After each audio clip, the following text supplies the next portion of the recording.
Heavy rain and strong winds are forecast to hit North and Mid Wales over the weekend.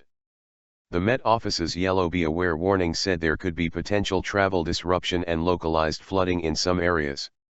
Up to 2.5 centimeters, 1 in, of rain is expected to fall across the region, with up to 8 centimeters, 3 in, predicted on higher ground in North Wales.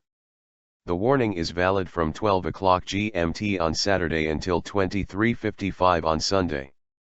The alert affects Ceredigion, Conwy, Denbighshire, Flintshire, Gwynedd, Powys and Wrexham.